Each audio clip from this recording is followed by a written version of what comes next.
O maior guerreiro que existe está bem no meio de seus ouvidos. Está em sua mente. Todos nós estamos passando por uma guerra em nossa mente. E temos que calejar a nossa mente para lutar essa guerra e para vencer essa guerra.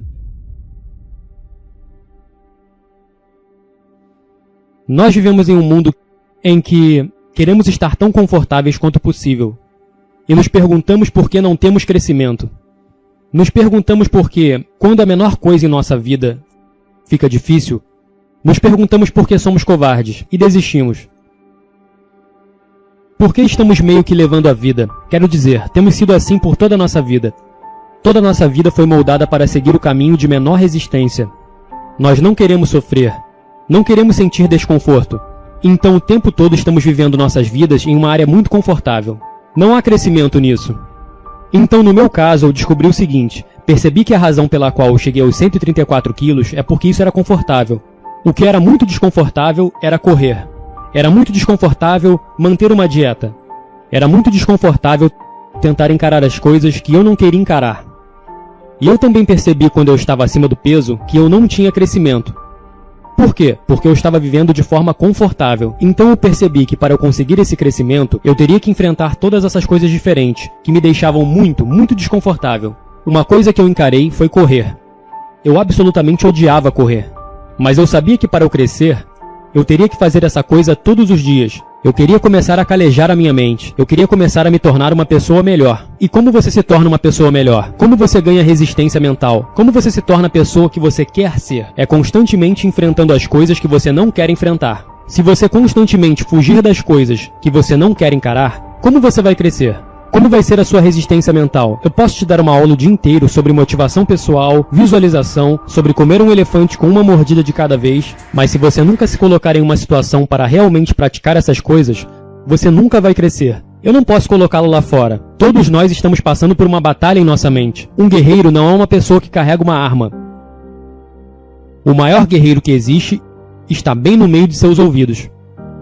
Está em sua mente. Todos nós estamos passando por uma guerra em nossa mente. E temos que calejar a nossa mente para lutar essa guerra e para vencer essa guerra. Então, vou te dar um exemplo sobre calejar sua mente e sobre fazer as coisas que te deixam desconfortável. Há um livro chamado Sobrevivente Solitário. E é de um cara chamado Marcus Luttrell. Ele estava numa operação onde vários caras morreram. E eu conhecia todos os caras que morreram. Então, Marcus Luttrell contou isso muito bem. Essa história tocou meu coração. E eu basicamente encontrei uma fundação para arrecadar dinheiro para ela. É chamada de Fundação Guerreiro de Operações Especiais. Você arrecada uma quantia em dinheiro para... Digamos que seu pai morreu na guerra. Ele era um operador especial. Se esse cara tem um filho, 100% desse dinheiro seria revertido para ele fazer uma faculdade. Uma grande fundação, há grandes pessoas trabalhando nessa fundação. Então eu decidi fazer isso. Então eu pesquisei no Google as 10 corridas mais difíceis do mundo. E nesse momento da minha vida, eu não era um corredor. Talvez eu tivesse corrido 10 milhas no ano inteiro. Eu estava no fisiculturismo, eu fazia musculação, mas foi isso que eu fiz. Então, eu pesquisei as 10 corridas mais difíceis do mundo, e a que surgiu como a número 1 foi uma corrida chamada Badwater 135, uma corrida de 135 milhas pelo Vale da Morte no verão. Então, eu queria entrar nessa corrida. Eu pensei que era realmente uma corrida com intervalos. Eu pensei que era uma corrida onde você corria algo como 20 milhas, montava um acampamento e então corria 20 milhas no dia seguinte. Eu não conhecia ninguém que houvesse corrido 100 milhas ou 135 milhas de uma só vez. Bem, eu nem sabia se isso era possível. Eu nunca tinha corrido uma maratona. Então, eu liguei para o diretor de corrida. O nome dele era Chris Kausman. E eu liguei para ele na quarta-feira. E isso foi em novembro. Ele disse, David, para você se classificar para essa corrida, você tem que completar 100 milhas. E eu perguntei, 100 milhas durante um ano? Eu não sabia do que se tratava. Ele disse, não, 100 milhas em 24 horas ou menos. E eu pensei que isso era humanamente impossível. Ele disse, você tem que fazer isso em 24 horas ou menos para eu admitir você na minha corrida. Ele disse, há uma corrida nesse sábado. E quando eu liguei para ele, faltavam 4 dias para acontecer essa corrida. E eu só havia corrido 10 milhas durante o ano todo. Então ele disse, se você se classificar, se você fizer 100 milhas em 24 horas ou menos, eu posso inscrevê-lo na minha corrida. Então, 4 dias depois, eu estava lá em San Diego. E a corrida foi chamada de San Diego em um dia. Você corre por 24 horas, em torno de uma pista de 1 milha, por 24 horas, para ver quantas milhas você consegue concluir. Então eu fui até lá. E eu não sabia o que estava fazendo. Levei meu shake e uns biscoitos. Eu tinha uma cadeira de praia azul. Isso era tudo que eu tinha. E eu teria que me superar a cada milha percorrida. E eu estava tomando shake e comendo biscoito creme cracker. Não tinha água, não tinha nada. Então lá pela milha 20, eu não estava me sentindo muito mal. Em torno da milha 30, eu comecei a sentir minhas canelas começarem a ficar extremamente doloridas. E eu comecei a desenvolver fratura por estresse, a canela trincando. Eu comecei a sentir os metatarsos dos meus pés começando a quebrar, em torno da milha 50. Na milha 70, eu estava totalmente destruído. E eu me sentei nessa cadeira de praia azul.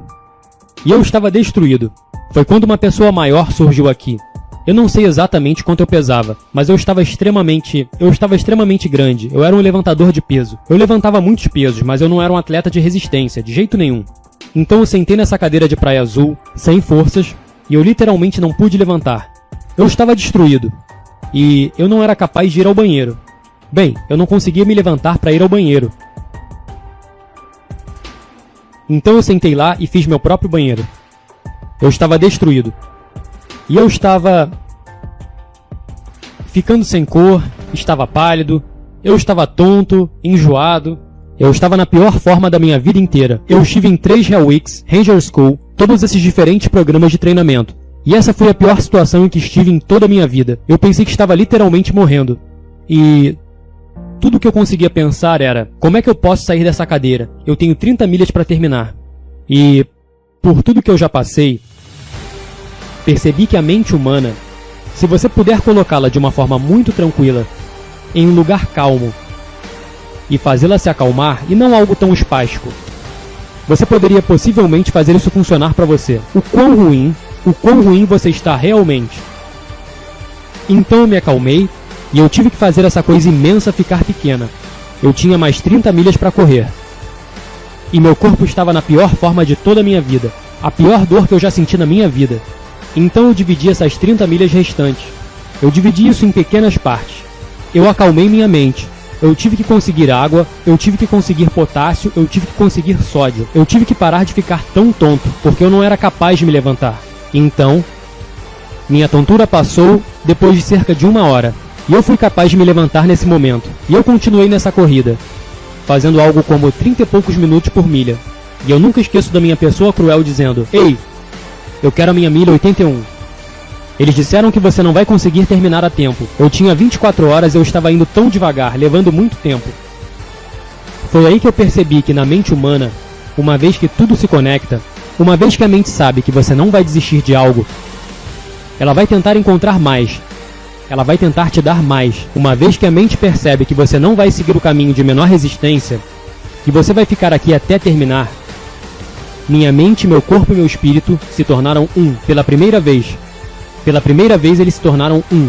E eu cheguei a um nível que eu nunca pensei que fosse humanamente possível para mim, ou para qualquer outra pessoa. Nesse estado em que eu me encontrava, eu fui capaz de correr as 19 milhas restantes. E eu corri as 19 milhas até as 100 milhas. E eu ainda corri 1 milha extra. E eu completei 101 milhas em 18 horas e 56 minutos. Eu superei tantos obstáculos na minha vida. E esse foi o desafio mais sacrificante para mim. E eu superei isso. E no final dessa corrida houve muita clareza para mim. Que essa tinha sido a coisa mais incrível que eu já fiz na vida.